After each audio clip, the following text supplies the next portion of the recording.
adik sekalian, hari ini kita akan belajar subtopik yang terakhir bagi bab 1 iaitu sistem penggajian bagi sesebuah organisasi. Okey, pentingnya topik sistem penggajian ni tak kira lah awak majikan ke, awak pekerja ke, awak kena ambil tahu tentang sistem penggajian. Okey. Okey, kita pergi tengok apa maksud gaji. Okey, gaji ialah bayaran secara tetap yang dibayar oleh majikan kepada pekerja yang telah menyumbangkan tenaga dalam sesebuah organisasi. Itu kita panggil gaji. Jadi jangan awak sebut perkataan lain, sebut gaji. Jangan sebut upah. Upah maksud dia lain. Nanti kita akan tengok apa maksud gaji, apa maksud upah dan apa perbezaannya. Okey, penggajian merujuk kepada semua urusan berkaitan dengan gaji pekerja. Berkaitan dengan penggajian lah.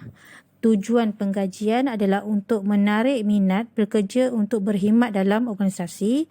Yang kedua, untuk mengekalkan pekerja yang berpengalaman. Dan yang ketiga, untuk memotivasikan pekerja. Itu tujuan sistem penggajian.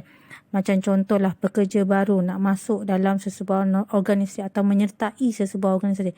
Perkara pertama yang menarik mereka untuk menyertai organisasi tersebut adalah berkaitan dengan tawaran gaji. Okay, yang kedua, pekerja yang sedia ada dalam organisasi. Kalau tak ada kenaikan gaji, maka sukar untuk mengekalkan pekerja tersebut. Lebih lagi, dia dah berpuluh tahun berkhidmat dengan company. Dan yang ketiga ialah tujuannya untuk memotivasikan pekerja supaya dia akan jadi lebih kreatif dan lebih berdisiplin. Okay, kita akan tengok sistem penggajian ni dia terbahagi kepada dua komponen iaitu gaji dan faedah. Kita akan tengok satu persatu. Okey. Gaji. Gaji terdapat beberapa bentuk jenis gaji yang diberikan kepada setiap pekerja. Okey. Gaji ada 3 jenis iaitu gaji asas, upah dan allowance. Kita pergi satu persatu apa maksud gaji asas. Gaji asas ialah gaji yang diterima oleh pekerja tanpa melibatkan sebarang pembayaran tambahan seperti allowance, bonus, komisen dan lain-lain. Gaji asas akan dibayar mengikut perjanjian. Okey, bila sebut mengikut perjanjian iaitu sewaktu awak iaitu pekerja ditemu duga oleh majikan. Waktu itulah awak akan buat perjanjian setuju tentang gaji yang ditawarkan oleh majikan awak. Okey. Kita pergi yang kedua iaitu upah. Apa itu upah? Upah merupakan bayaran yang dibayar kepada pekerja berdasarkan tempoh jam bekerja atau mengikut hari bekerja. Sebab tu tadi cikgu dah ingatkan, bila awak interview, bila majikan tanya, awak jangan bagi tahu, encik berapa upah saya? Salah tu, patutnya awak kena tanya berapa gaji yang ditawarkan, bukan upah yang ditawarkan. Gaji maksudnya bayaran tetap. Upah tu bayaran mengikut jam bekerja ataupun hari bekerja. Itu beza. Okey, dan yang ketiga iaitu allowance. Allowance ialah bayaran tambahan yang akan dibayar oleh majikan kepada pekerja. Pemberian allowance ini bergantung kepada jenis jawatan yang disandang. Okey, antara contohlah allowance yang selalu diberi seperti allowance pengangkutan, allowance makanan, allowance kehadiran. Itu kalau misalnya 100% kehadiran dia tak ada ponteng-ponteng, tak ada ambil cuti, maka dia dapat allowance. Itu kebanyakan dalam industri perkilangan. Okey, kita tengok seterusnya. Komponen yang kedua, komponen sistem penggajian yang kedua ialah faedah. Okey, terdapat berbagai jenis faedah yang diberi. Kita akan pergi satu persatu. Faedah yang wajib diberi oleh majikan ialah caruman KWSP. Ini wajib. Baru-baru ni isu berkaitan dengan ICNA, iaitu berkaitan KWSP kumpulan wang simpanan pekerja. Ini penggunaan untuk hari tua anda. Okey. Kita akan tengok apa itu caruman KWSP. Ia merujuk kepada ordinan kumpulan wang simpanan pekerja KWSP pada tahun 1955 yang mana mewajibkan caruman dibuat oleh majikan sebanyak 12%. Itu maksudnya majikan akan mengeluarkan wang daripada company sebanyak 12% daripada gaji awak untuk dimasukkan ke dalam akaun KWSP awak. Manakala bekerja 11% untuk setiap bulan, maksudnya potongan gaji sebanyak 11% untuk dimasukkan ke dalam akaun KWSP awak. Jadi jumlah yang awak akan perolehi untuk tempoh sebulan sebanyak 23% bagi keseluruhan KWSP. Nanti cikgu akan ajarlah cara pengiraannya selepas tamat video ni nanti awak tonton ni lah. Okey, kemudian yang kedua ialah caruman perkeso. Tak semua organisasi membuat caruman perkeso. Okey, ini tertakluk kepada Akta Keselamatan Sosial. Perkeso ni lebih kepada insurans lah. Pada tahun 1969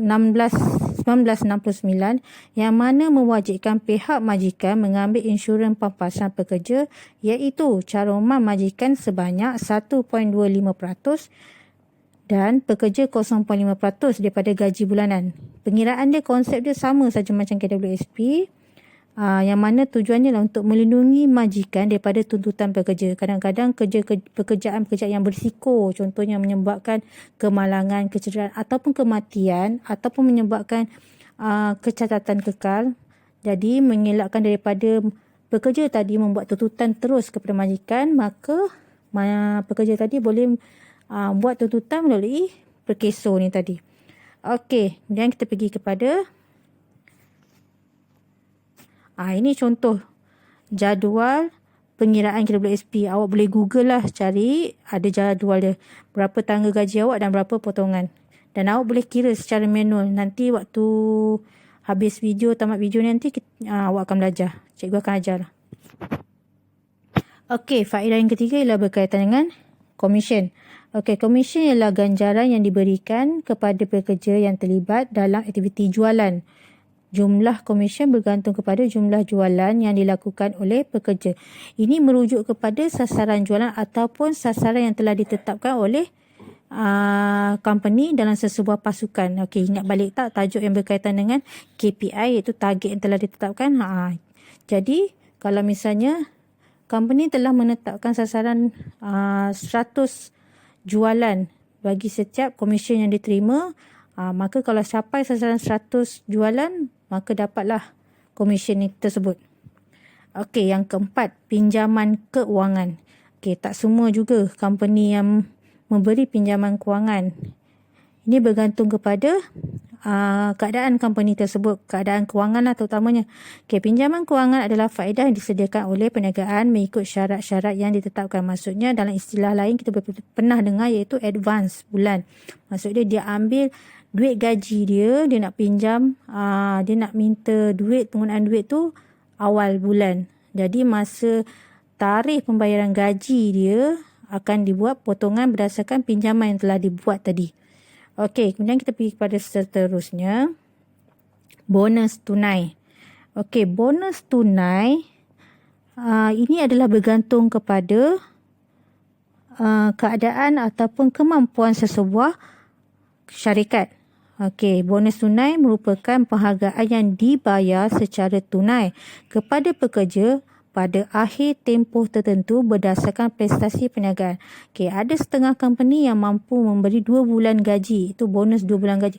Ada setengah yang dibayar secara kadar bayaran yang tetap. Contoh, kaki tangan kerajaan telah diberi bonus tunai sebanyak RM500, itu kadar bayaran yang tetap. Ada juga company yang swasta tu kilang-kilang, dia mampu memberi bonus sebanyak 2 bulan gaji. Itu tertakluk kepada kemampuan syarikat. Okey. Kemudian kita pergi kepada faedah yang keenam, iaitu beasiswa pendidikan. Okey, beasiswa pendidikan merupakan bantuan kewangan kepada pekerja untuk melanjutkan pelajaran dan latihan. Okey, ini secara tak langsung beasiswa ni telah mengikat pekerja tadi untuk berkhidmat dengan company tersebut dalam tempoh ataupun masa yang telah ditetapkan. Tetapi seandainya pekerja tersebut melarikan diri atau tidak berkhidmat dalam company tersebut, maka dia perlu membayar satu nilai pampasan. Kita ambil contohlah KPM telah menaja atau memberi beasiswa pendidikan kepada kalangan guru ataupun pendidik untuk melanjutkan pelajaran dalam ijazah sarjana. Okey, kemudian kita pergi pada seterusnya, insurans berkelompok. Okey, yang ini kalau misalnya company tersebut tidak membuat caruman perkeso, maka dia akan ambil insurans berkelompok. Banyak jenis lah insurans yang awak boleh Google kat situ. Contoh insurans apa? Lions, lagi apa lagi?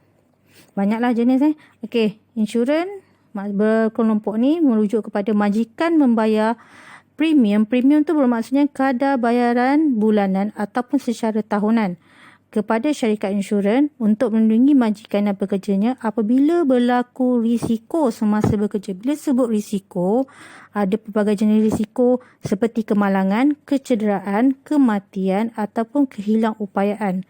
Okey. Seterusnya, faedah kemudahan perubatan. Okey, kemudahan perubatan, faedah perubatan dan penjagaan kesihatan yang telah dibiayai oleh majikan. Ada setengah kemudahan perubatan, dia cover pekerja saja. Ada setengah dia cover pekerja serta family je. Contohnya yang selalunya banyak kita ambil berkaitan dengan panel kesihatan ni, panel perubatan ni.